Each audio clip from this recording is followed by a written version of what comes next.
Hey, brother, welcome back. Today, today I need you to hear this. Now, if your father isn't around, if your father is disconnected, then I need you to hear this. You're going to come to a point of your life that you're going to wonder what it means to be a man.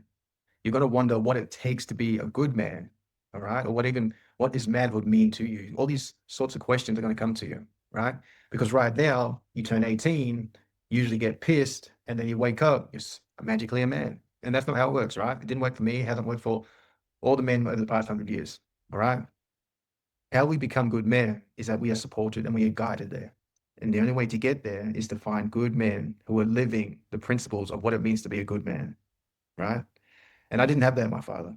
My father could teach me how to be a warrior in the sense where I can shut off my emotions. I can just lean into aggression, lean into that almost psychotic personality where I would just go out on the field to break people's bones. And I would.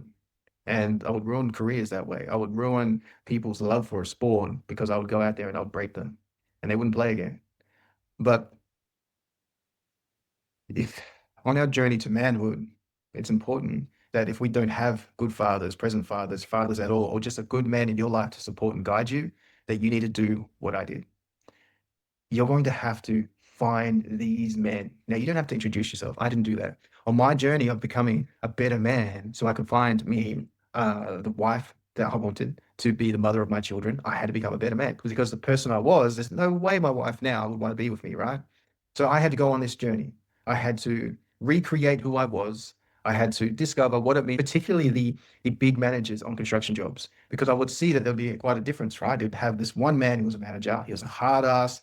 He just wouldn't take shit from anyone. He would be, just emotionally disconnected and treat his crew, his team, and lead um, just really badly, really negatively. And his team just hated him. And then on the other side, we had this other manager who would learn your names, right? It'd be like over 100 people working on there. And he was like one of the big, big bosses, but he would learn everyone's names. Not only that, he would find out one or two things about you. And when he was on site, it would be like, "Hey, OJ, how you going?" I was like, "Hey, good." He's like, "Oh, how's let's say I had a wife and children back then, he'd be like, "How's your wife going? How did their studies go the other month or whatever it may be?" And I'd be, "Oh, it was really good. It was really good." And he'd be like, "Oh, so how's your children, your son? What sports he playing again? Footy? How's he going in footy?" And you'd be like, "Yeah, no, his footy's going really well." And I found that these little tricks or these little, I guess, what would you call it? But just these little interests that he took in each person just showed me a different way of leading, right? But also showed me that I shouldn't judge people because this same man, he isn't the typical man who I would look up to because it looked like I could punch him out with one punch, honestly. And he just looked like what I was told what a weak man would look like. But here he is, the big boss of a big company. Here he is leading big teams, very intelligent man, but showing different ways of leadership.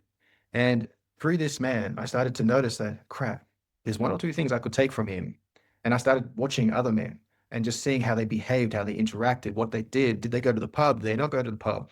And I had to discover, I was like, okay, what do I want to take on from each of these men? Because I don't want to be like any one of these men, because I still want to be LJ. But what does LJ look like? And what does LJ want to take on board from all these types of different men? Okay. Now, for you, if you don't have a father, your father's disconnected, or you don't have good male role models around you, you're going to be people watching more. All right. You're going to figure out, okay, do I want that to be part of my life? All right. And you have to figure out what's right and what's wrong. You now live in a world that the internet and influences are bloody chaotic. So many toxic shit out there. Okay. And if you start bringing into your life toxic stuff, you're going to live a very hard and depressed life. Okay. If we don't know what's right, if we don't know what's wrong, we're going to live the wrong life. Okay. A man stands up for himself. A man protects his family. A man provides for his family. A man knows what he stands for and stands against. Okay. He always does what is right, even when it's the hardest thing. Okay. So, brother, I hope you got something out of this.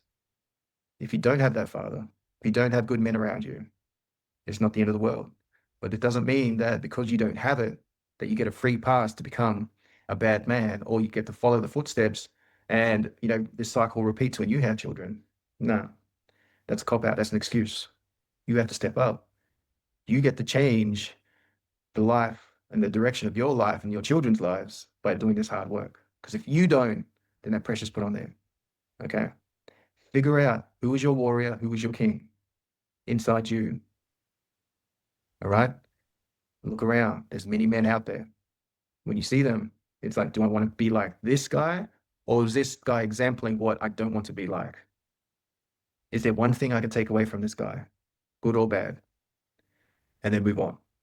Find who you are. Find who you are as a husband, as a father, as a friend, as a man, as a warrior, as a king. Brother, you got this.